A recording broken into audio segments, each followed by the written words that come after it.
Assalamualaikum warahmatullahi wabarakatuh. Waalaikumsalam warahmatullahi. Ya, terima kasih yang sudah bisa bergabung. Novel ya Pak, selamat sore. Selamat sore. Selamat sore, semoga semua diberi kesehatan. Amin. Terima kasih sudah bergabung. Kita akan masuk ke bab 2, kewirausahaan digital. Oke, pelan-pelan kita lanjut dulu sambil menunggu Bapak-bapak dan Ibu yang lain untuk bergabung. Kita akan membahas tentang revolusi industri 4.0. Memasuki masa revolusi industri 4.0 tentunya kita berada di era yang modern. Konsep industri 4.0 sendiri pertama kali digunakan di publik pada tahun 2011. Kemudian setelah kita mengetahui sejarah revolusi dalam industri yang dimulai sejak abad ke-18 sampai sekarang, mari kita membahas tentang 4 prinsip penting dalam industri 4.0. Yang pertama,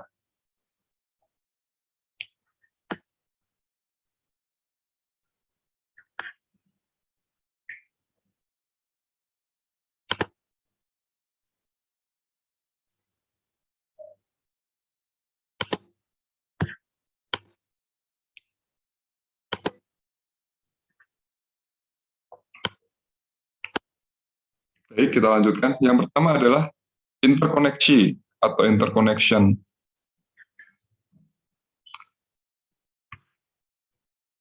Yang kedua adalah transparansi informasi. Interkoneksi atau interconnection adalah prinsip pertama dalam revolusi industri 4.0, adalah interkoneksi atau hubungan antara manusia, alat, dan mesin dalam berkomunikasi satu sama lain dengan Internet of Things atau Internet of People. Yang kedua, transparansi informasi. Teknologi yang ada tentunya memungkinkan dan mempermudah seseorang dalam mengumpulkan berbagai jenis data penting dalam proses produksi untuk membantu mengambil keputusan. Prinsip interkoneksi juga membantu seseorang dalam mengidentifikasi area mana yang perlu mendapatkan sentuhan inovasi dalam proses produksi. Yang ketiga, bantuan teknis. Prinsip ketiga adalah bantuan teknis dengan informasi relevan dan penting untuk mengambil sebuah keputusan tepat dan memecahkan masalah dengan cepat. Selain itu, kehadiran cyber physical system akan membantu manusia dalam menyelesaikan pekerjaan berat dan berbahaya jika dilakukan secara manual. Kemudian yang keempat adalah pengambilan keputusan. Cyber physical system akan memutuskan sendiri secara otomatis dalam melakukan tugas sesuai dengan fungsi yang benar, tanpa membutuhkan campur tangan dari pihak eksternal. Selamat datang yang sudah bergabung.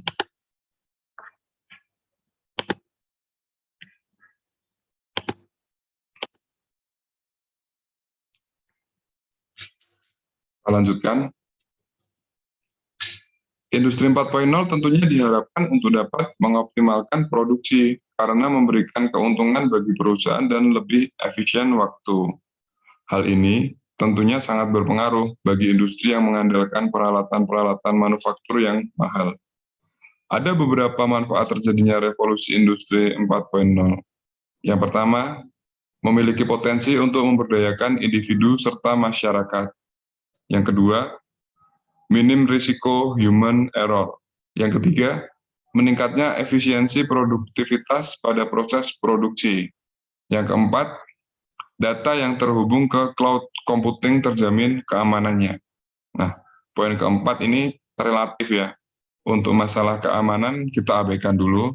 Yang pertama kita membahas tentang sistemnya, data yang terhubung ke cloud computing. Kemudian yang kelima, sistem yang digunakan lebih canggih dan dikontrol serta dikendalikan secara real time. Yang keenam, meningkatkan visibilitas terhadap status ketersediaan barang serta proses pengiriman. 7, memangkas biaya untuk menghandle rantai pasokan. Lanjut ke faktor pendukung industri 4.0.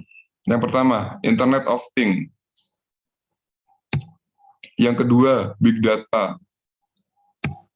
Yang ketiga, Cloud Computing. Yang keempat, Machine Learning. Kemudian lanjut ke transformasi digital dan perkembangan ekonomi digital Indonesia. Dunia digital mengalami perubahan yang sangat cepat dalam beberapa tahun terakhir. Hal ini tidak menghalangi sebagian pelaku usaha untuk menerapkan strategi digital dalam menjalankan usaha mereka. Namun, hal ini tidak berlaku bagi semua pihak, di mana masih terdapat sebagian pelaku usaha yang merasa ragu dan khawatir dengan konsekuensi dari penerapan strategi ini. Tidak heran bila banyak manajer risiko mengambil kebijakan untuk memperlambat perjalanan digital dalam organisasinya. Strategi dalam menghadapi transformasi digital tersebut adalah yang pertama, membuat rencana digital secara komprehensif. Kemudian yang kedua, perekrutan SDM yang tepat. Yang ketiga, menggunakan teknologi yang tepat dan sesuai kebutuhan. Yang kelima, pemanfaatan data real time. Yang kelima, membangun komunikasi antara pengambil keputusan dengan pelaku dunia digital. Yang keenam, penggunaan matriks risiko yang tepat. Untuk keterangan nanti bisa dibaca sendiri, Bapak-Bapak. Sini kita bahas poinnya dulu. Kemudian mengacu pada survei global dan Pure Storage yang bertajuk Evolution, dilaporkan sebanyak hampir 70% dari 200 bisnis di Indonesia yang terjaring sebagai responden menuturkan bahwa lebih dari separuh pendapatan yang mereka kantongi dihasilkan dari arus-arus digital pada bisnis mereka. Oke. Lanjut, Indonesia diharapkan bisa meraup hingga nilai 150 miliar US dollar per tahun 2025. Adapun teknologi yang tengah naik daun seperti artificial intelligence, Internet of Things, serta machine learning menjadi pemicu bagi bisnis dalam mempercepat kesuksesan mereka beralih ke digital, serta mendukung mereka dalam mengubah cara mereka mengoperasikan bisnis di tengah ekonomi digital saat ini. Kemudian ini ada survei juga, sebanyak 79% bisnis di Indonesia tergantung pada layanan digital, termasuk seperti startup, misalnya Grab, GoFood, Shopee, Tokopedia, itu termasuk yang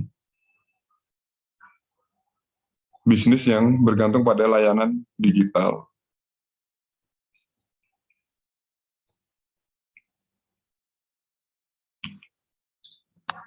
Lanjut ke transformasi digital yang penting untuk perusahaan. Yang pertama adalah adanya perubahan perilaku konsumen. Jelas, transformasi digital serta kemajuan teknologi telah membawa perubahan pada perilaku pasar. Jelas ya, yang pertama adalah adanya perubahan perilaku konsumen.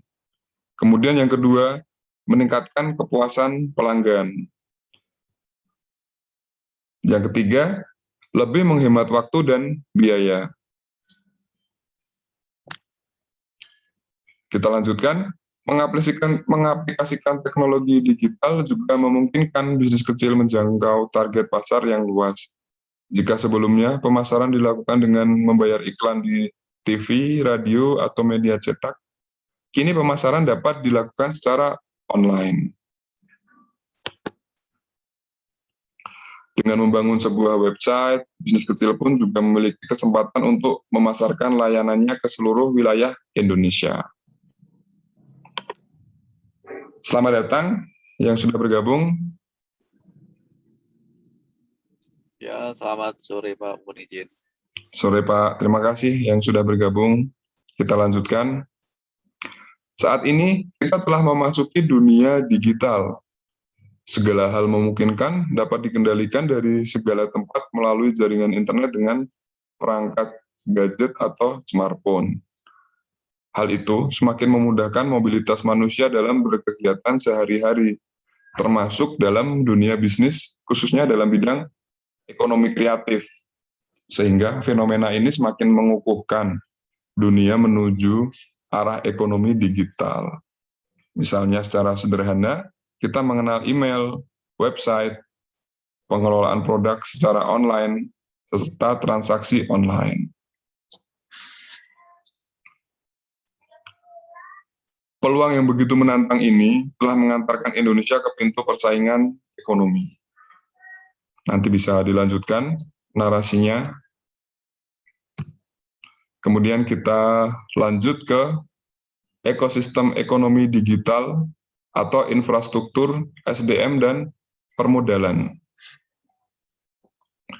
Menurut Setiawan di papernya tahun 2017, menjelaskan dunia digital tidak hanya menawarkan peluang dan manfaat besar bagi publik dan kepentingan bisnis, namun juga memberikan tantangan terhadap segala bidang kehidupan untuk meningkatkan kualitas dan efisiensi dalam kehidupan. Penggunaan bermacam teknologi memang sangat memudahkan kehidupan, namun gaya hidup digital pun akan makin bergantung pada penggunaan ponsel dan komputer. Apapun itu, kita patut bersyukur semua teknologi ini makin memudahkan, hanya saja tentunya setiap penggunaan mengharuskannya untuk mengontrol serta mengendalikannya. Karena bila terlalu berlebihan dalam menggunakan teknologi ini, kita sendiri yang akan dirugikan. Oke, nanti pengertiannya bisa dibaca sendiri, Bapak-Bapak. Ini kita melanjutkan ke narasi yang selanjutnya. Dalam bidang teknologi informasi sendiri, tantangan nyata pada era digital semakin kompleks karena berbagai bidang kehidupan membawa pengaruh-pengaruh yang bisa membuat perubahan di setiap sisi. Teknologi informasi merupakan bidang pengelolaan teknologi dan mencakup berbagai bidang, seperti proses perangkat lunak komputer, sistem informasi, perangkat keras komputer, bahasa program, dan data konstruksi. Setiap data informasi atau pengetahuan yang dirasakan dalam format visual apapun, melalui setiap mekanisme distribusi multimedia, dianggap bagian dari teknologi informasi. Teknologi informasi memfasilitas bisnis dalam 4 set layanan inti untuk membantu menjalankan strategi bisnis.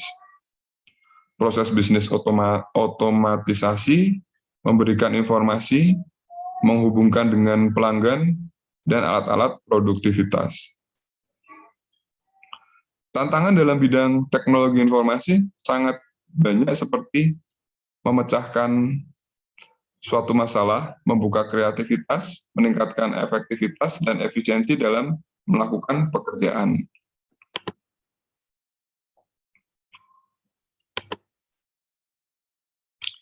Menurut Musafak di papernya di tahun 2012 menjelaskan bahwa ekonomi digital adalah ekonomi yang didasarkan pada barang elektronik dan jasa yang dihasilkan oleh bisnis elektronik dan diperdagangkan melalui perdagangan elektronik.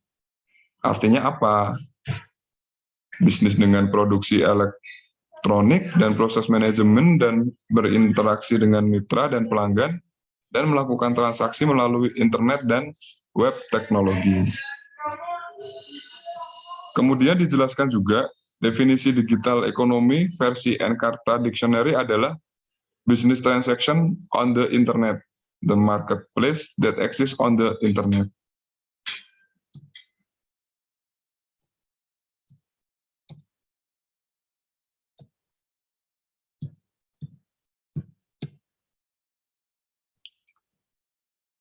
Kemudian kita lanjut ke bahasan selanjutnya.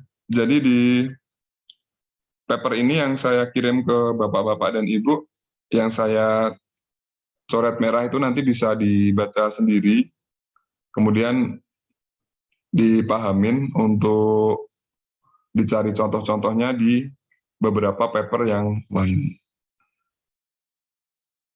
Masuk ke pola pikir kewirausahaan di era digital. Bisa dibaca nanti. Kita lanjutkan. Untuk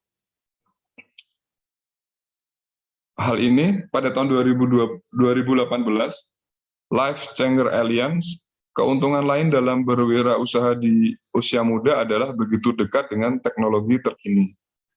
Jadi bukan hanya di usia muda ya, intinya di dewasa ini, di dekat-dekat ini, di era sekarang ini, keuntungan lain dalam berwirausaha di bidang teknologi. Perkembangan teknologi yang kian pesat seperti sekarang ini membuat para pelaku wirausaha dapat mendapatkan kemudahan dari segi akses internet sebagai media pemasaran, promosi, atau berbisnis. Jadi output dari kuliah kewirausahaan ini diharapkan Bapak Ibu bisa menjadi entrepreneur ya, atau bukan hanya itu, tetapi untuk mendukung kewirausahaan digital. Pada umumnya sih bisa di perusahaan masing-masing atau bisa juga untuk mengembangkan di bisnis yang baru.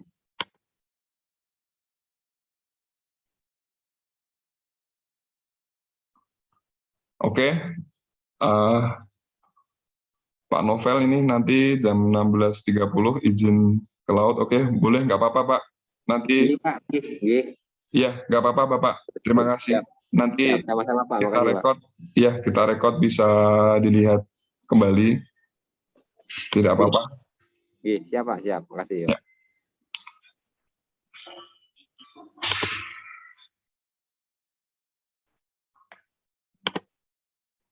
Izin bergabung, Pak.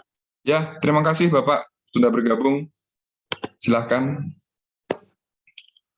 Kita lanjutkan lagi.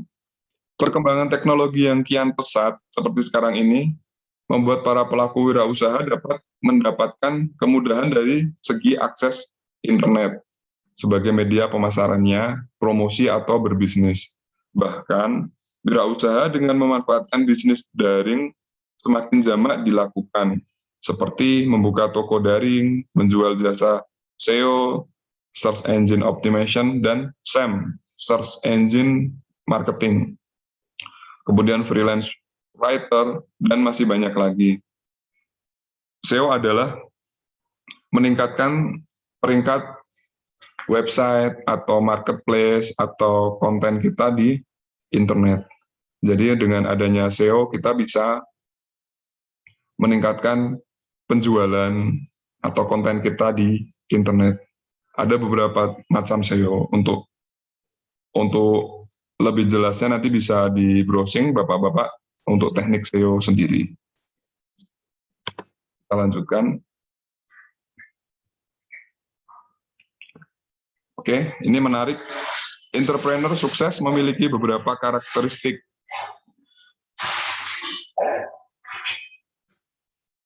Di sini kita bisa melihat karakteristik entrepreneur sukses itu seperti apa. Ini di antara lain adalah sebagai berikut ya Bapak-Bapak. Yang pertama, kreativitas adalah akar yang mendorong perkembangan produk atau jasa baru atau cara melakukan bisnis. Yang kedua, dedikasi adalah yang memotivasi entrepreneur untuk bekerja keras 12 jam per hari atau lebih, bahkan 7 hari seminggu, terutama di permulaan agar kerja kerasnya mendapatkan hasil. Di sini tidak hanya permulaan ya, tetapi dedikasi memang perlu selalu dibawa untuk bisnis itu sendiri. Yang ketiga, determinasi. Kemudian yang berikutnya, fleksibilitas. Fleksibilitas adalah kemampuan untuk bergerak cepat dalam merespon perubahan kebutuhan pasar.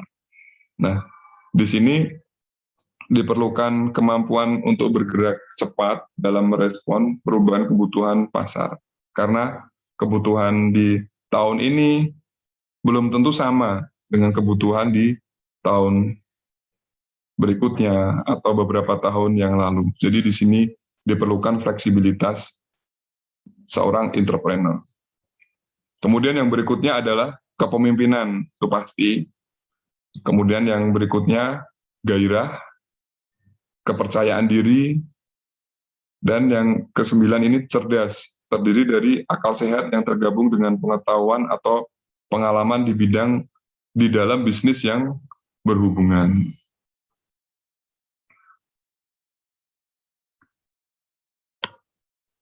Baik, kita lanjut ke bab ketiga, yaitu memulai kewirausahaan digital. Yang pertama, menemukan ide usaha digital.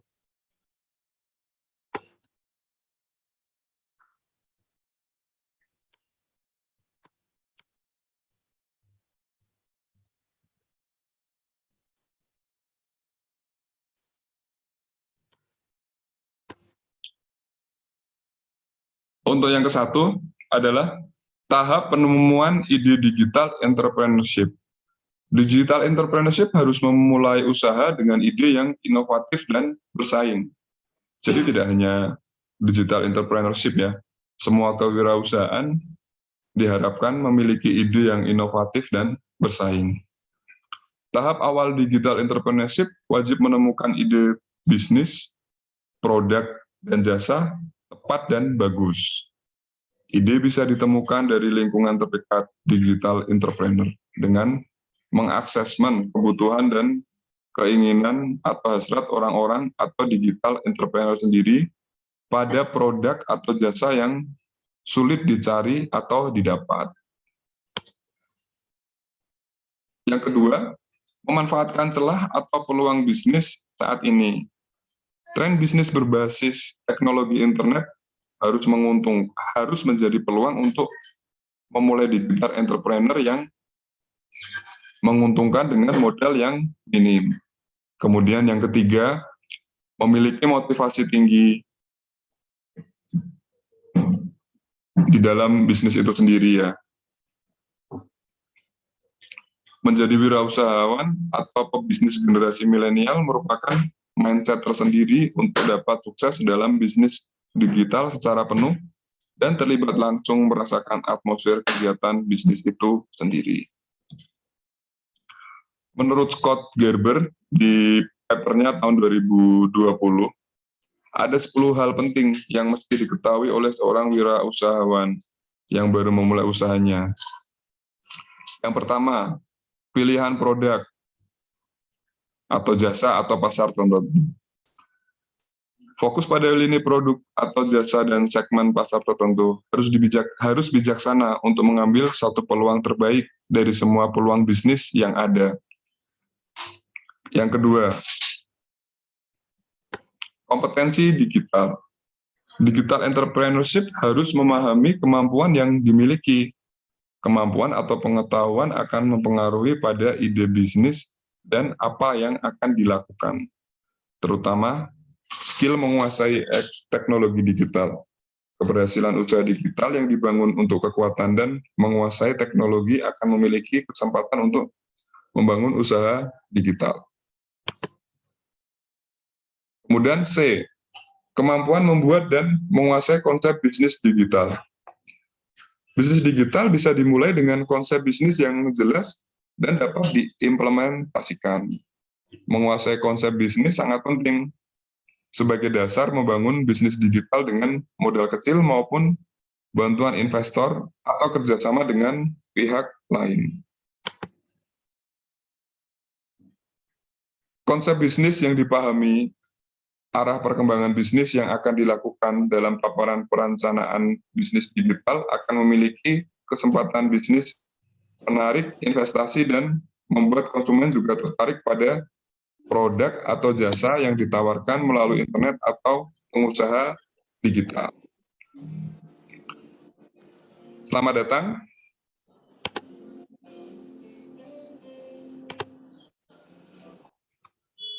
Selamat datang yang sudah bergabung. Kita Iya Pak, tapi ganti biar lebih besar lagi, ganti pakai tab. Iya Bapak, terima kasih. Kita Yang ingat. dari HP tadi saya izin keluar Pak, jadi saya ganti ini. Iya, nggak apa-apa Bapak. Terima kasih Bapak. Kemudian kita ingat lagi apa yang sedang kita bahas, yaitu adalah yang harus diketahui oleh wirausahawan atau entrepreneur yang baru memulai usaha. Kita lanjutkan apa aja. Yang keempat adalah kemampuan membangun ide dan jaringan. Di sini proses memulai usaha digital dan menuju menjadi sebagai entrepreneur sukses, berperilakulah secara sederhana dan memiliki jaringan yang luas. Kemudian menguasai pasar konsumen dengan berkolaborasi dengan berbagai pihak akan menguntungkan bagi pengusaha digital. Bisnis digital tanpa batas wilayah dan pasar dengan mudah dicapai jika memiliki jaringan yang luas. Apabila terjadi ketidakberhasilan bisnis digital, pengusaha digital bisa bekerjasama dengan pengusaha digital lainnya dan lakukan evaluasi. Di sini bisa di breakdown atau bisa digambarkan. Jadi dengan pelaku pengusaha digital kita bisa saling, yang pertama kerjasama. Di situ kita bisa berdiskusi, bahkan bisa join. Kita lanjutkan. Digital entrepreneur sebagai pebisnis generasi milenial harus mempunyai keahlian manajerial. Generasi milenial harus belajar tentang bagaimana menjadi seorang manajer yang efektif untuk usahanya. Kemampuan manajerial untuk mengembangkan usahanya, kemudian menjalankan perusahaan, kemudian keberlangsungan bisnis, dan setiap lini bisnis atau struktur usaha untuk dapat bekerja secara teamwork.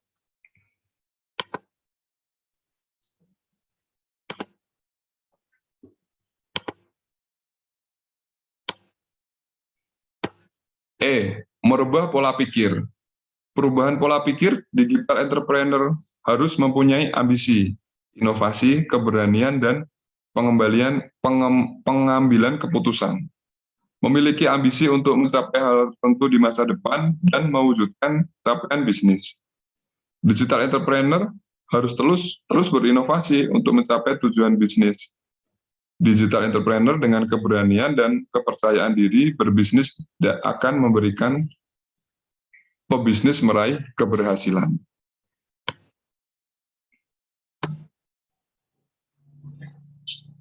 Digital entrepreneur sebagai pengambil keputusan harus memiliki ide yang jelas, tepat, dan efektif dengan melakukan tindakan manajerial, merencanakan, mengimplementasi, mengawasi, dan mengevaluasi ide bisnis digital.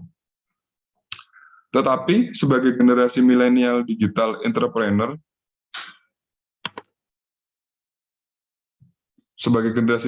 digital entrepreneur harus memiliki kemampuan informasi teknologi. Perkembangan tren bisnis digital dan teknologi sangat pesat. Semua aspek bisnis tidak terlepas dari teknologi internet. Bisnis digital seperti e-commerce, marketplace, website builder, aplikasi-aplikasi bisnis seperti vintage, dan lain-lain ya, seperti Gojek, marketing digital, dan berbagai teknik bisnis online menjadi pilihan terbaik dalam usaha produk dan jasa.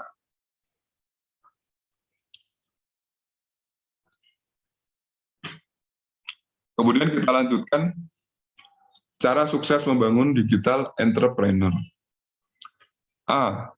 Menciptakan toko online, membuat sebuah website atau platform sebagai sarana bagi transaksi pembelian atau penjualan produk dan jasa secara online. Toko online yang memiliki keunikan berbeda, mudah, simpel, profesional, dan mandiri bagi pemula sekalipun. B. Menekuni bisnis afiliasi. Afiliasi adalah kegiatan memasarkan barang milik orang lain dengan imbalan berupa komisi. Ada 3 bentuk bisnis afiliasi. Yang pertama, melakukan pendaftaran pada sebuah program afiliasi dan kemudian mendapatkan kode refer alat atau peralatan khusus. Yang kedua, memasarkan produk, dan seterusnya. C. Ini contoh menjadi seorang YouTuber, menawarkan satu program yang menyajikan konten menarik di akun YouTube tersebut. D. Bisnis dropshipper. Dropshipper adalah bisnis digital yang menjual suatu produk tanpa memikirkan gudang dan pengiriman barang. Di sini menarik ya. Jadi sebagai dropshipper adalah kita bisa menjual tanpa harus memikirkan gudang dan pengiriman barang. Jadi dewasa ini memang sangat banyak para pelaku bisnis yang melakukan dropshipper. Keunggulan bisnis dropship menjadi bisnis digital yaitu memulai tanpa modal dan menentukan sendiri produk apa yang ingin dijual. Untuk pengembangannya Bapak dan Ibu bisa lihat nanti di beberapa paper di internet atau di buku, bisa dikembangkan sendiri. Kemudian E, digital entrepreneur. Digital entrepreneur blogger memiliki blog dengan konten menarik yang mampu mendatangkan pengunjung dan menyewakan space di blog digital entrepreneur untuk iklan. Itu teknisnya, bisa dibaca sendiri nanti. F, digital entrepreneur Instagram atau influencer. G, digital entrepreneur penulis konten atau artikel digital. H, digital entrepreneur online education. I, digital entrepreneur jasa web atau aplikasi development. Di sini peluang bisnis ini sangat besar. Kebutuhan masyarakat, instansi pemerintah, swasta, perusahaan, maupun perorangan memiliki website. Jasa membuat website atau aplikasi online, programmer online, internet marketing, media sosial, website agensi, website desain grafis, dan website yang sesuai dengan pesanan konsumen. Sangat berpotensi untuk mengembangkan ide ini membuat website atau sebagai konsultan SEO. SEO adalah Search Engine Optimization, yaitu meningkatkan website atau konten atau marketplace kita di internet. Ini bisa dibahas lagi, bisa dibaca-baca juga tentang teknik SEO. J, digital entrepreneurs membuat startup. Ide yang inovasi dalam usaha digital membuat peluang usaha baru, yaitu startup di bidang konsultan human capital, startup di bidang konsultan pajak, startup di bidang aplikasi untuk anak-anak, startup di bidang desain rumah, kemudian di bidang kesehatan, translator, dan lain sebagainya. Pengembangan ya, Bapak Ibu bisa dibaca-baca lagi. Kemudian kita masuk ke keunggulan digital entrepreneurs. Apa sih keunggulannya? Kita membahas tentang digital entrepreneur. Peluang digital entrepreneurship sangat luas seiring pertumbuhan populasi dan kecanggihan teknologi serta meningkatnya kebutuhan orang dengan digital. Pangsa pasar yang luas tidak terbatasi oleh wilayah dan pasar dengan minimalis karyawan. Bisnis digital bisa dijalankan di mana saja. Contohnya seperti startup di bawah ini seperti Facebook, Instagram, dan lain-lain. Digital entrepreneurs sangat terkait dengan internet dan pemanfaatannya yang luas. Bagi digital entrepreneur yang memiliki jiwa entrepreneur, banyak celah bisnis yang menjanjikan dalam bidang digital dan sangat banyak. Pilihan yang bervariasi menguntungkan digital entrepreneurs untuk terus berkembang. Selalu berkembang ya, Bapak Ibu. Oke, selanjutnya kita melakukan riset pasar.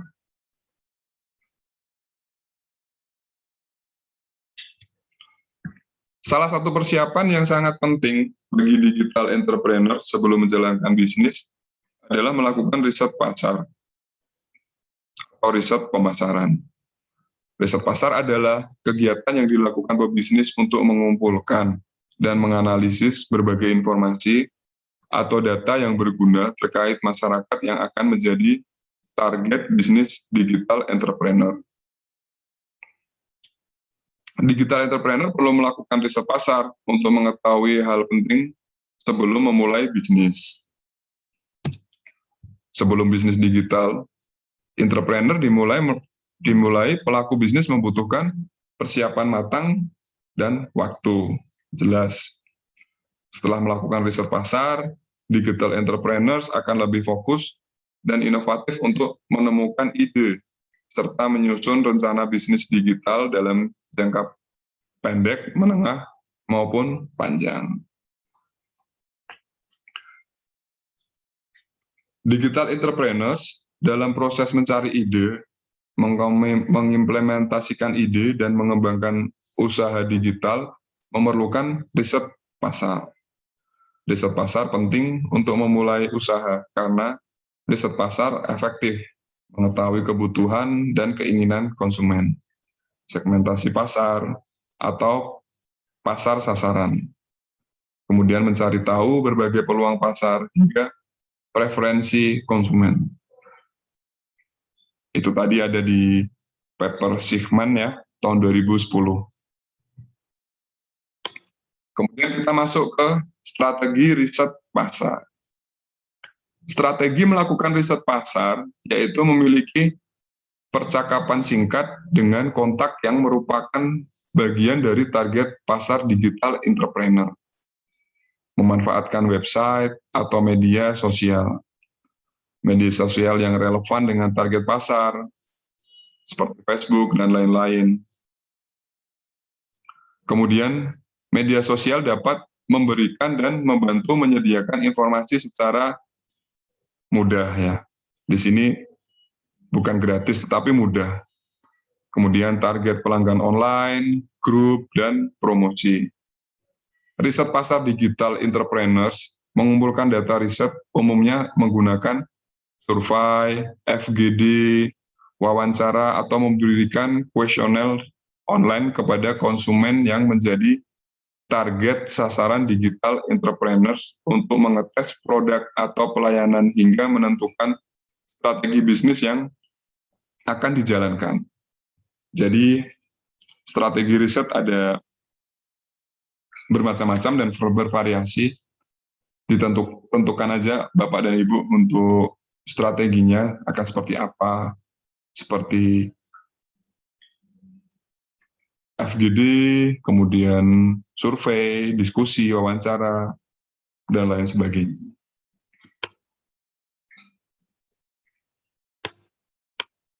Kita lanjutkan. Riset pasar merupakan proses